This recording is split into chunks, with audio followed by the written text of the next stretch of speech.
Welcome to the Style and Vibes podcast with me, Michaela. I'll be giving you the inside scoop on music, fashion, culture, and more from Caribbean celebrities and tastemakers across the globe, pushing our culture with authenticity and, of course, style and vibes.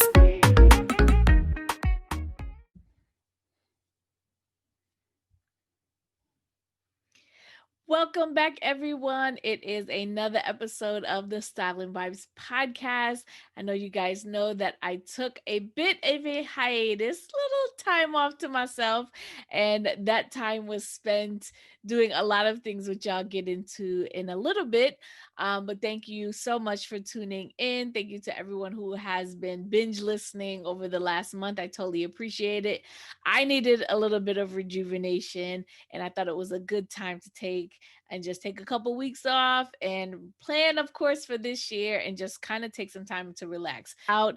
But as far as, just what I've been up to, I literally took some time for myself. I didn't take a lot of time off in the year of 2020. So I just took the time to rejuvenate my spirits, take a bit of time to relax. I didn't do a whole lot, to be completely honest, just because I really just needed a break. And I'm sure you guys probably did something similar or somewhat something in the same vein. Or at least I hope you did anyway. 2020 again was definitely a lot for everyone. So what did I do outside of relaxing? I did watch a lot of TV. I was watching a lot of series. I watched Small Acts. Oh my gosh, I love Small Acts so much that I think I'm going to do a podcast and a review on it on the YouTube channel as well. I watched Sylvie's Love, which is also on Amazon.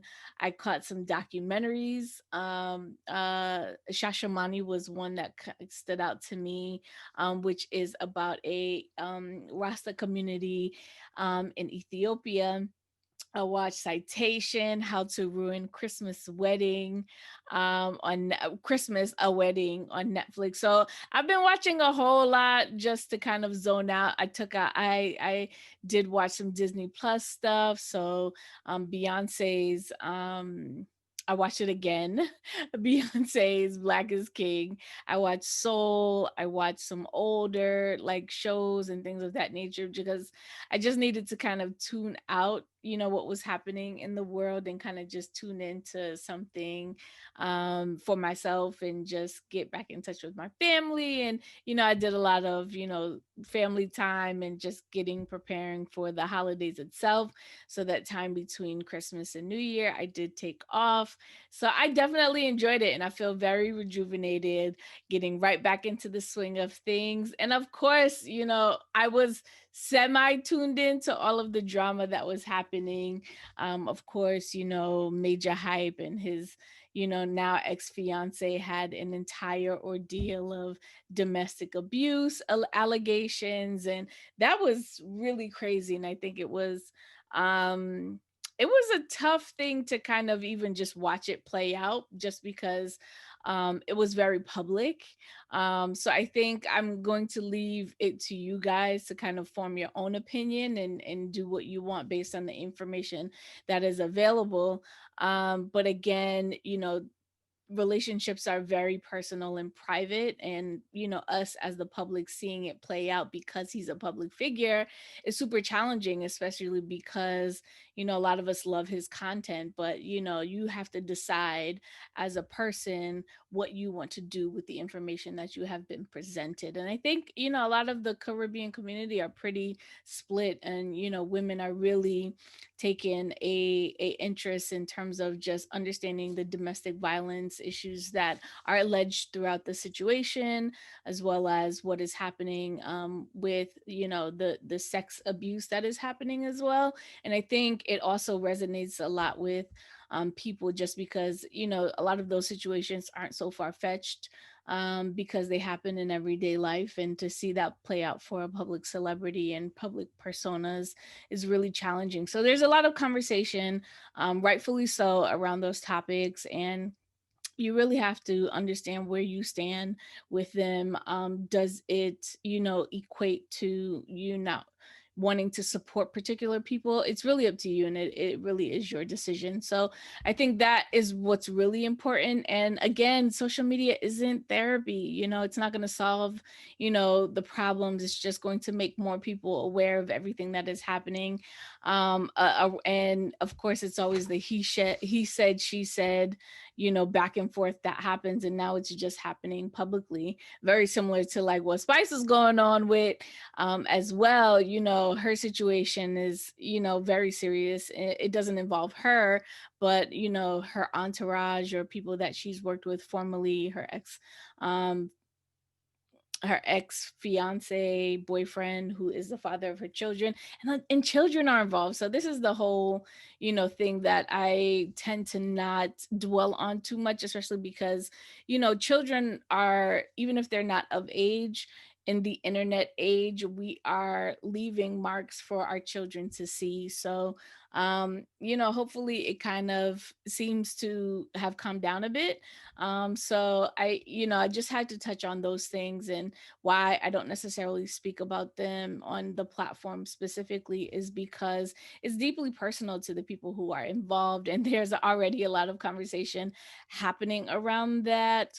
And as well as, I think it should be kind of sorted out with professional people, not necessarily for us, the public, to really dive into, and be quite honestly very critical of. And it really does impact how you view and see people, whether you like it or not. So take that with a grain of salt. We did, have an interesting year. We wrapped it up pretty interestingly as well. I also, got really organized with myself. As you can see, I kind of put some, stuff in my room. Well, you can't see if you're listening to podcasts, but if you're watching this, you can see. You can. I got organized for 2021, which was really good. I kind of put out my plans. I did my vision board, all that kind of stuff. I also discovered Clubhouse.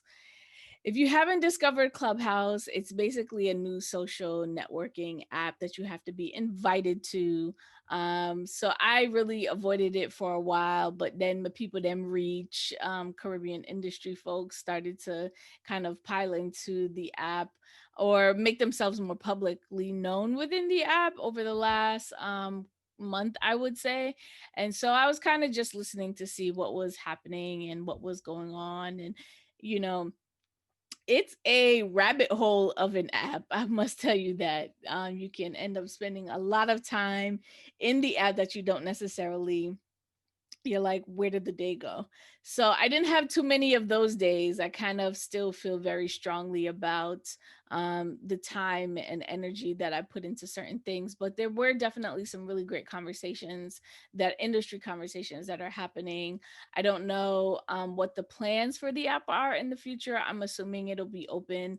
Right now, it's in beta, so you can only be invited by an individual who sends you an invite. No, I'm not giving out invites, so please don't ask me on social media. I just wanted to see what it was about, especially because, especially in my profession, I still need to keep abreast of what is happening. But I think it's interesting that you can have conversation or listen to conversations, from interesting people. The challenge with that is sometimes it goes a little left and off the cuff, and you're listening to things that aren't really related to the topic. And that's where it kind of gets to be a time suck. So just be mindful, if you are on the app, how much time you spend in there. And but it is a great opportunity to network with people that you don't necessarily see, kind of hear their thoughts around particular topics, and just have a discussion, if you will. So if you're into it, that's great. If you're not, that's cool too. I'm on it. If you're on it, you can follow me. I don't do much on there, at least at this moment. But just have fun with it. We have gone through so much to not have fun. Let's just enjoy what little things that we can and not take it too seriously. So that's how I feel about Clubhouse. And that's really what I did. I relaxed, watched movies, got organized. I kept in contact a bit, and just really planned for 2021. So that's what I did on my break. I'd love to hear how you guys spent your time gearing up for 2021 as well. So make sure you share that with me on social. You can always send me a DM or just comment in one of our posts. I'm always welcome to see what's going on with you guys.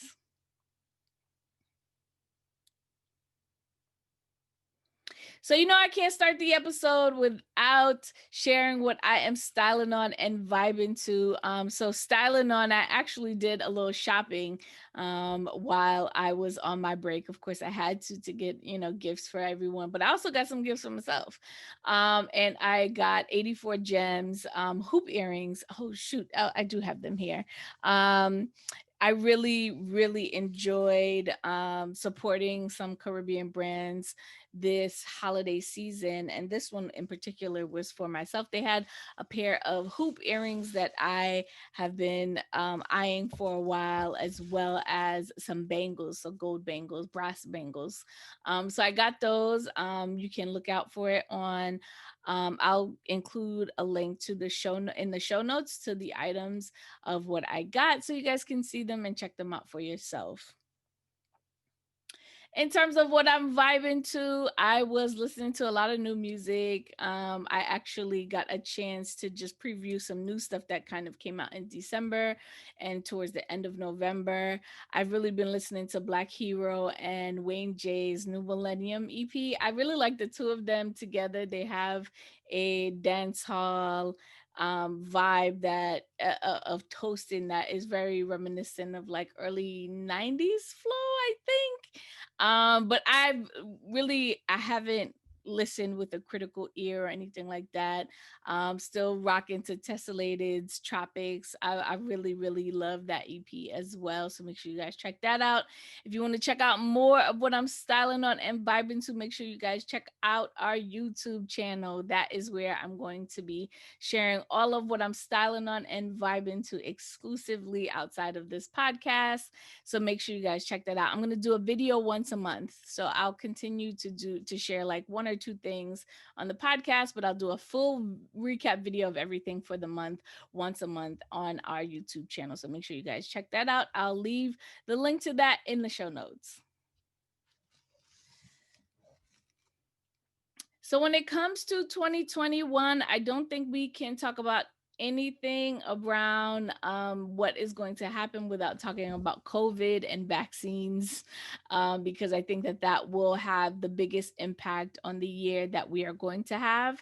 There are a lot of conversations. Of course, you guys know the vaccine is available in select countries, but it's not available to everyone yet. So I guess the conversation is really going to continue about, should we take the vaccine? Should you not? Who's going to get it? Can we hurry up so we can get back to normal? I think we'll be hearing those conversations all year long, and normal as we formally knew it will not return fully in 2021. That's just what I feel. I think we'll get back to some sort of normalcy by the end of 2022. I don't think, I think there will still be some testing that will have to be done, and people have to decide, and, getting it into the right hands and who's going to get it and when.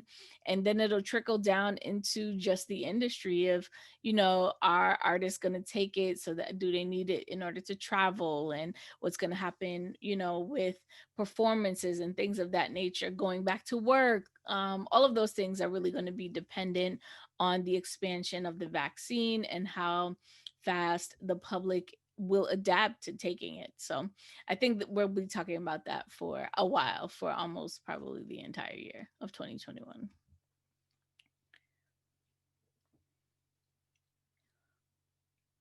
Oh, what I forgot to mention, what I did forget to mention, what I did I think what we're also seeing from a vaccine perspective is just in internal perspectives of people. As you guys know, the Jamaican nurse took it here in the US first. And then, there's a lot of conversations around the whole vaccine itself and what the experience is like. Like, Charmaine of Culture Shock with Charm podcast, she actually did a live on her Instagram with a nurse down in Fort Lauderdale, Florida, I believe. And he shared his experiences. So I think we'll see a lot of that, more conspiracy theories, all of that all of those good things that we're kind of expecting in 2021. But I think the IG live was pretty insightful just to get a firsthand experience, and that was the first dosage that he had received, just so you can get an understanding of how the healthcare professionals are kind of looking at it. And I've read instances where there are healthcare professionals who don't want to take it either. So I don't know. We're all in this together. We'll figure it out eventually. So, proceed with caution, and it really is your decision as to what you're going to do when the time comes. I think from a Caribbean music industry and organization perspective, I think we'll see a lot more collaborations, just from a behind the scenes perspective, not necessarily from an artist perspective. Just listening on some of the conversations on Clubhouse have been pretty refreshing, to hear.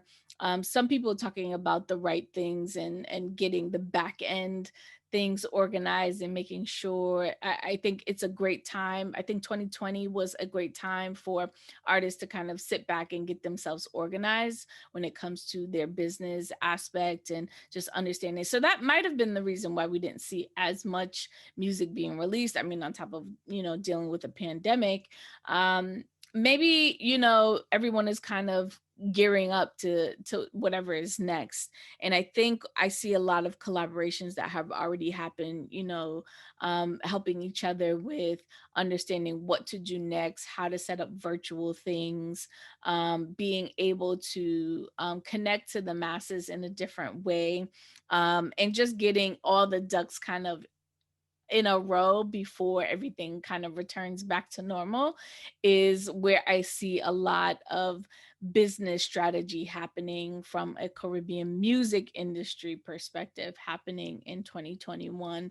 And I think we won't see the fruits of that labor until 2022. So I think 2020 was a good year to really understand what was happening. And 2021 will be a strategy year for a lot of people, especially from an artist perspective. They're really strategically understanding where they are in the music industry and how they're going to kind of make it bridge that gap to the next time that they can really do the things that they love at the level and capacity that they really want to do them.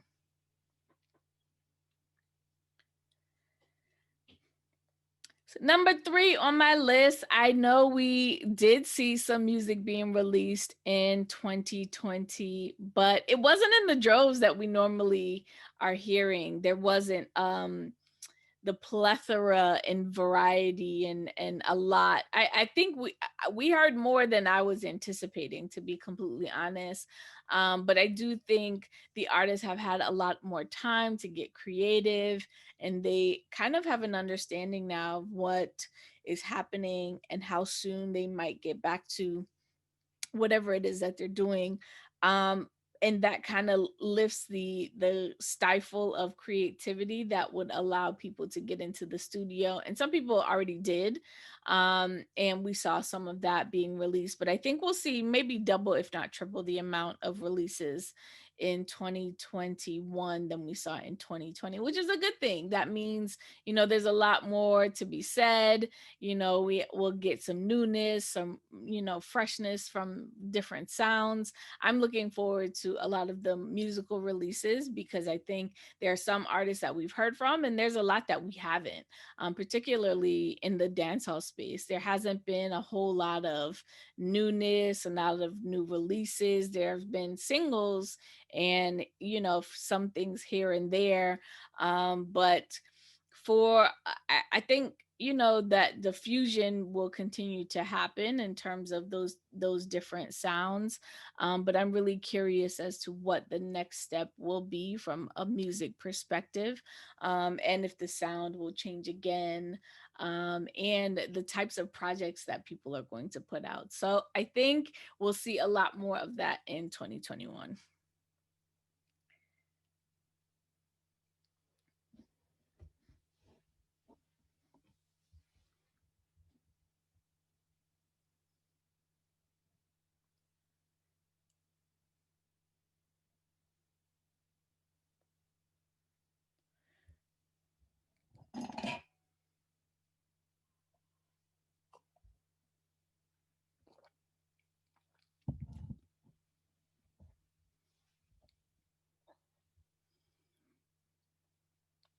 Building off of the last one, my next prediction is I think artists will be looking at alternative income.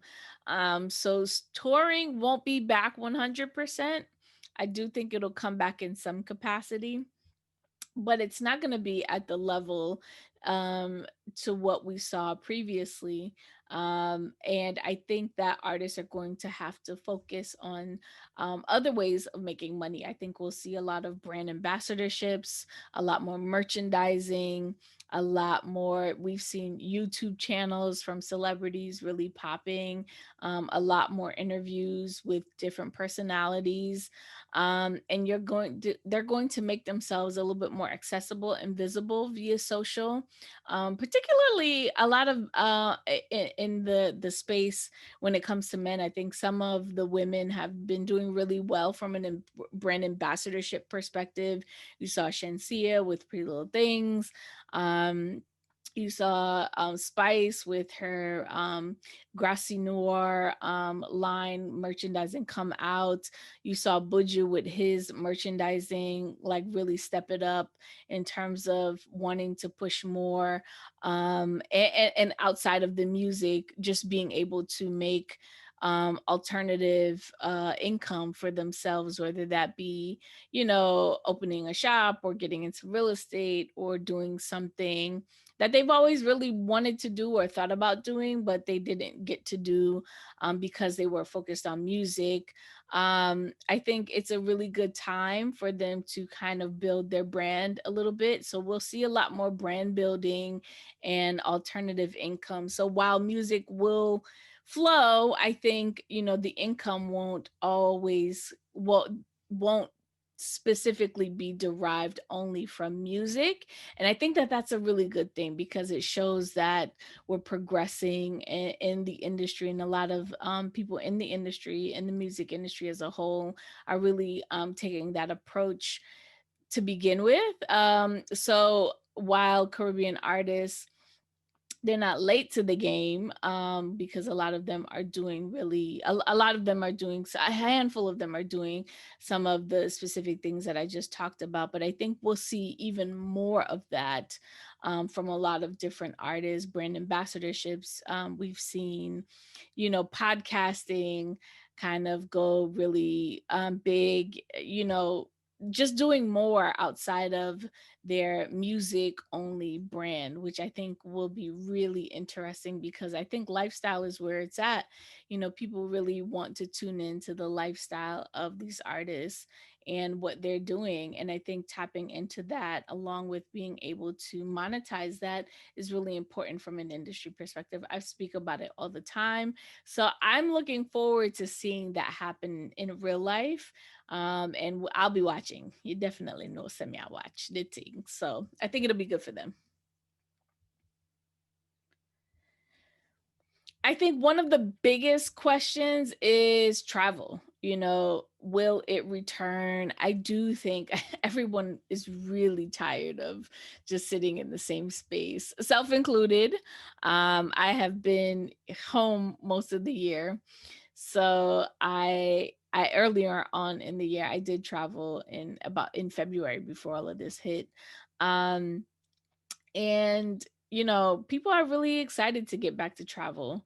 I think we are going to see a lot more people traveling, and trying to be safe at the same time. I also think that hotels are, really truly trying to accommodate to get a really good experience, specifically in the Caribbean and in Latin America. I think we'll see a large capacity of that return, just because, not only does the economy really depend on it, but it's a close proximity to, the US and Europe, where people can travel back and forth. Um, and I think it will kind of help us get back to a bit of normalcy. I still think the whole social distancing will be a thing. Masks will still be a thing, but people really do want to get back to traveling. And I think even not only just as patrons, but a lot of people who are performing, they want to get back on a stage, no matter how big or how small it is from an artist perspective. So I think we've already seen a whole lot of small parties, small, large parties happening, where artists are performing. They're not really sticking around to kind of do meet and greets. They're not really shaking anyone's hands. They're kind of just performing and leaving the venues per se. But I think, we're still treading very carefully around the contact that we do have with people. So while I do think travel, particularly to the Caribbean and Latin America, will return in some capacity and in good numbers. Um, and it might be an opportunity to take advantage of some of whatever discounts they're offering, if they're offering any, in terms of just being able to get back to some normalcy. I'm looking forward to traveling myself, so hopefully I can get to do that in the next year, and hopefully you do too.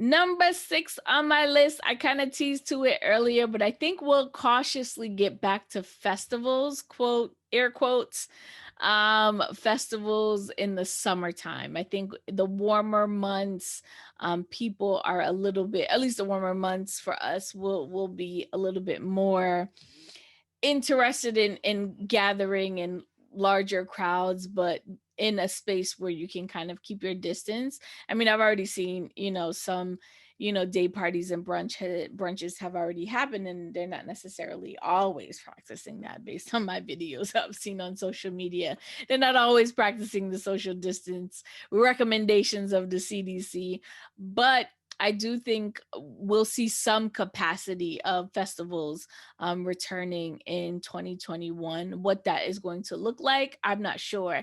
I definitely think that hybrid events are going to be a norm. Not just in 2021, but just going forward, being able to have the digital option to view events and festivals for those who either can't or just don't want to travel to a space to be in a festival with crowded people. We still want to have somewhat of that experience, even if it is virtually. So I think it's an opportunity that people are really gearing up to experience, and people are seeing that they can enjoy some of it even if they can't be there. So I think you'll see the return of some festivals, and there will be a hybrid situation of some sort with these festivals.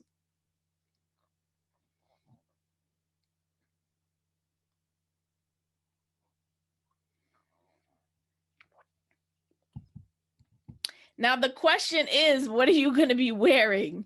So I think that people are so excited to get out. They just want to get out and get all the way dressed up or stay really lounged. So I think Glamour, like I remember, if you look back, like after the Spanish flu in the 20s, everybody wanted to be like super decked out and get dressed up to go everywhere. Like, I mean, even myself, I got dressed up to do Thanksgiving in my house. So a lot of it's same thing with like New Year's Eve. So, I think there'll be this balance between loungewear from a fashion perspective and glamour wear. So there is comfort within your own home, because a lot of people are still working remotely and or working in limited capacity. And then you'll see this whole glamour. Everybody wants to be glammed up. And I think we'll see even more of that in 2021 as people start to get back. And everyone loves fashion, and style really exude your mood and your persona at the time. So I think that we'll see a lot of that high low mix of different pieces, as well as a certain level of simplicity, like pieces that you can really wear over and over again, and they still look really great. That you can get a lot of wear out of, and then you'll just see people just go all out with, that extreme. So I think they'll we'll be living in like two very different extremes for a while from a fashion perspective. But I think it could be interesting, and I'm looking forward to seeing how consumers really react to, opening up a little bit more. And for some, like I said, where I am is a little bit different, and in some states it's like open and like nothing is happening, but it really is to each his own. But I don't think loungewear, athleisure wear is going anywhere. And I think we'll see even more of that, but we'll also see a lot of glam. And I think those are the two that we're going to sit in for a bit. And my last prediction for this episode is really just talking about how fashion brands are taking into creating more of their own content via video. I've seen a lot of smaller designers really taking the time to build their brand online and show behind the scenes. They're showing how to style via video.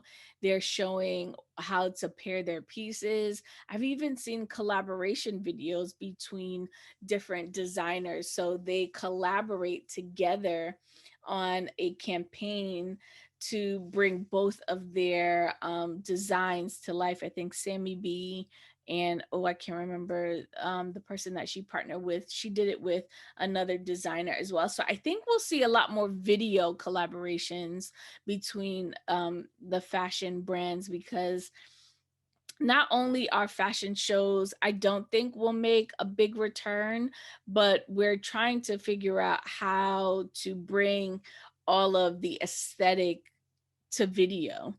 And we've seen digital fashion shows before, but also just hearing from the designer and seeing how the designer would pair things together and how they would mix it with something else. It gives it a personal touch. So I think we'll see a lot more video selling and I think the various platforms will start to promote video selling from video. I think Instagram is really prime for that. Just because of the nature of shopping within Instagram, the Instagram shopping cart has been a added benefit for many. So I think that we'll continue to see that grow, and I think video is really only going to help it. And then you'll start to see it on other platforms as well. So I think it's an opportunity for smaller brands and designers to really get in on the trends that are happening from a virtual perspective, but also just selling from their own videos, like showcasing what it looks like. They want to see the fabric, the stitching, the colors, all of that good stuff. So we'll see a lot more of that. I think we only saw like a little tip of the iceberg in 2021, and I think a lot of people were just testing to see how that works. But I think it's here to stay in terms of just not being able to showcase as much as they would in a store or on their website.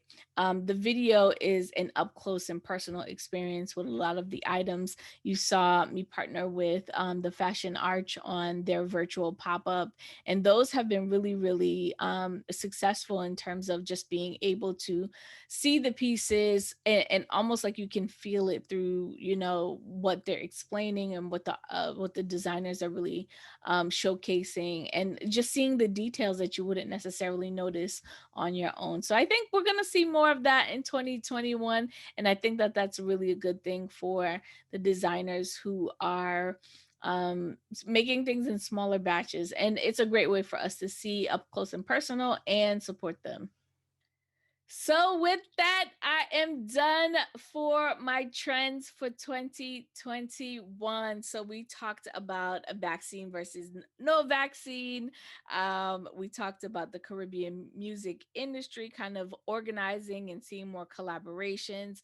We talked about seeing more music from some of your favorite artists, more quality music.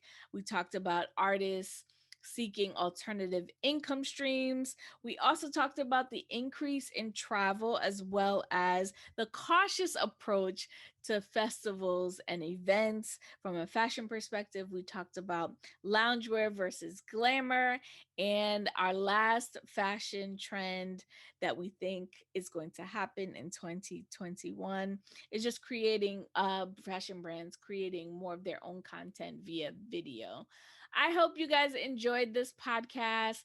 Please let me know what you think is going to happen in 2021 as well, just based on what you're seeing and feeling. Our next episode will release in another 2 weeks, so make sure you guys subscribe to the podcast. All you have to do is hit the subscribe button and you'll be notified in whatever player you want to listen to: Apple Music, Spotify, Stitcher, iHeartRadio. We're everywhere, so you can listen everywhere. And as I always say, until next time, Leah Tommy Peeps.